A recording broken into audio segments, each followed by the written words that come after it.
Good morning India. आइए जल्दी से अहम खबरों पर नजर डालते हैं। पीएम मोदी यूरोप दौरे के दूसरे दिन आज डेनमार्क जाएंगे, जहां वे डेनमार्क के प्रधानमंत्री मेटे के साथ द्विपक्षीय वार्ता करेंगे। बैठक में ग्रीन स्ट्रेटेजिक पार्टनरशिप, पवन ऊर्जा के क्षेत्र में सहयोग और वैश्विक हित समेत कई मुद्दों पर खासतौर पर चर्चा की जाएगी।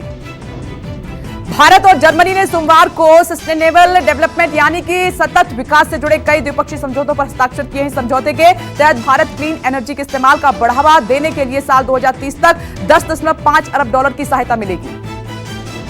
जर्मनी दौरे पर पीएम मोदी ने बड़ा बयान दिया है। पीएम ने 69 दिनों से रूस यूक्रेन के बीच चल रहे युद्ध को लेकर कहा है कि दोनों देशों के युद्ध में कोई विजेता नहीं होगा। यूक्रेन संकट का समाधान सिर्फ बातचीत से ही निकल सकता है। पीएम मोदी ने कहा कि युद्ध से महंगाई बढ़ी है, तेल की कीमतें बढ़ी हैं, खाद्यान्न की कीमतें बढ़ी हैं और आम आदमी परेशान है। पीएम ने यह भी कहा कि विकासशील और गरीब देशों पर युद्ध का काफी असर पड़ा है।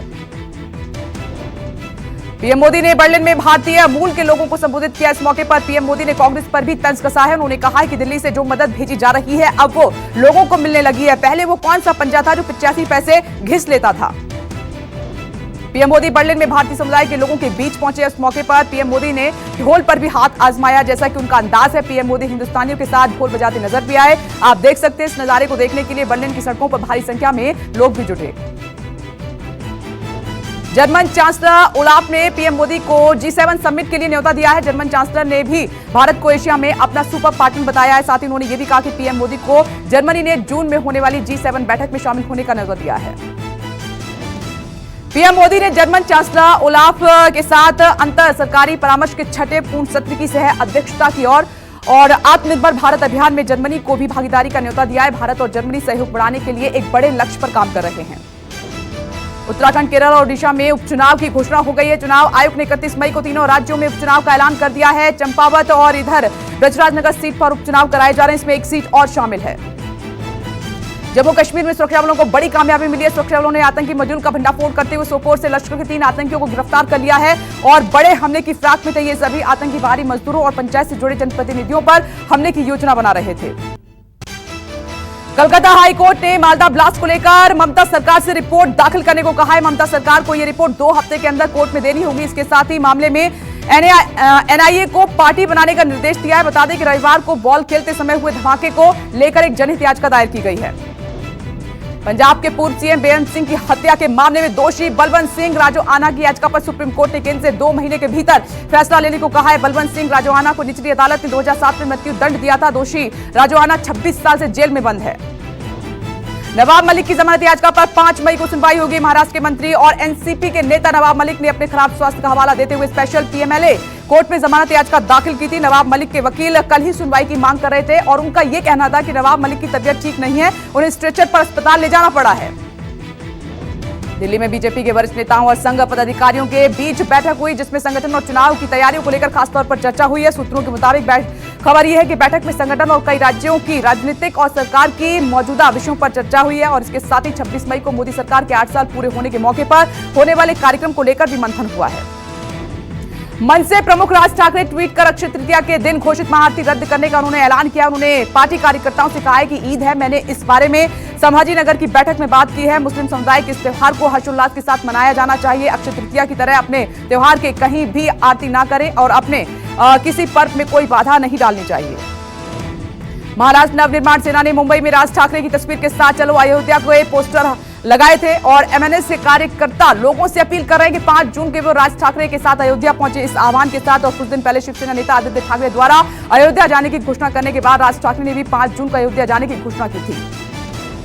जेल में बंद सांसद नवनीत राणा और विधायक रवि राणा की मुश्किलें कम होने का नाम नहीं ले रही है। राणा दंपति को अवैध निर्माण को लेकर बीएमसी ने नोटिस पकड़ा दिया है। दरअसल नवनीत राणा और रवि राणा का खार में एक फ्लैट है। जिस बिल्डिंग में ये फ्लैट है उसको लेकर नगर पालिका में कई शिकायतें दर्ज की गई हैं। कोल इंडिया लिमिटेड ने बिजली की बढ़ती मांग के बीच पावर प्लांट को कोयले की सप्लाई बढ़ा दी है और पिछले साल के मुकाबले इस साल अप्रैल में करीब 16% ज्यादा कोयला पावर प्लांट को भेजा गया है और केवल अप्रैल में ही करीब 50 मिलियन टन कोयले की सप्लाई पावर प्लांट्स को की गई है, जो पिछले साल के मुकाबले करीब 7 मिलियन टन ज्यादा है। बिजली संकट पर आप सांसद संजय सिंह ने सरकार पर जमकर हमला बोला है। संजय सिंह लगातार 2 ट्वीट कर चुके हैं और कहा है कि उत्पादन 27% बढ़ा है तो कोयले का संकट कैसे हो गया। मतलब साफ है कि मामला भ्रष्टाचार का है। संजय ने दूसरे ट्वीट में लिखा है कि अगर कोल इंडिया ने उत्पादन में सारे रिकॉर्ड तोड़ दिए हैं तो क्या ये कृत्रिम कोयला संकट अडानी के लिए खड़ा किया गया है। पारे के लगातार चढ़ने और झुलसाने वाली गर्मी के बीच बिजली की संकट लगातार बढ़ती जा रही है। बिजली की मांग लगातार बढ़ती जा रही है और संकट भी है एक तरफ। बिजली की डिमांड अप्रैल महीने में रिकॉर्ड स्तर पर पहुंच के इस महीने में 134 बिलियन यूनिट की खपत हुई है, जो अभी तक किसी भी महीने में बिजली खपत है। और बिजली की सबसे ज्यादा मांग यूपी, महाराष्ट्र और गुजरात में है। देश के 173 पावर प्लांट में से 105 में कोयले की कमी से जूझ रहे हैं और एक तरफ कोयला नहीं है तो दूसरी तरफ बिजली डिमांड रिकॉर्ड तोड़ रही है। 7 जुलाई को देश में अधिकतम पावर डिमांड 200 गीगावाट के करीब थी और अगर ऐसा ही हाल रहा तो मई और जून में ये मांग बढ़कर 215 से 220 गीगावाट तक पहुंच सकती है। 122 साल की रिकॉर्ड तोड़ भयानक गर्मी अप्रैल के बाद मई में भी कहर बरपाएगी। मौसम विभाग ने 7 मई के बाद भीषण गर्मी पड़ने का अलर्ट जारी किया है। आग बरसाती गर्मी में लोग घरों से निकलने से संकोच कर रहे हैं, लेकिन पावर कट की वजह से लोगों को घरों में ही चैन नहीं मिल रहा है।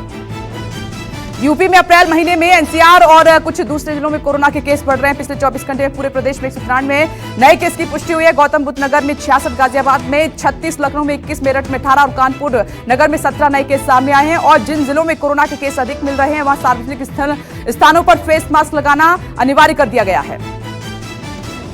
यूपी में कोरोना के बढ़ते मामलों को देखते हुए योगी सरकार अलर्ट मोड पर आ गई है। सीएम योगी ने बच्चों के टीकाकरण और वयस्कों के बूस्टर डोज लगाए जाने को और तेज किए जाने के निर्देश दिए हैं। सीएम योगी ने यह भी कहा कि ट्रैक, टेस्ट, ट्रीट और टीकाकरण की नीति से प्रदेश में कोविड पर कंट्रोल बना हुआ है। गंगोत्री और यमुनोत्री धाम के कपाट आम श्रद्धालुओं के लिए खोल दिए गए हैं। अगले 6 महीने तक श्रद्धालु वहां जा सकेंगे। धाम में पहले दिन पहुंचने वाले श्रद्धालुओं का फूल मालाओं के साथ स्वागत किया गया है और मुख्य पड़ाव बडकोट में अतिथि देवो भव श्लोक का पालन करने के साथ तीर्थ यात्रियों को खास सत्कार भी दिया गया है। तस्वीरों में आप देख सकते हैं कि उनका भव्य स्वागत भी हुआ है। गेट खोल दिए गए हैं, श्रद्धालु दर्शन कर रहे हैं।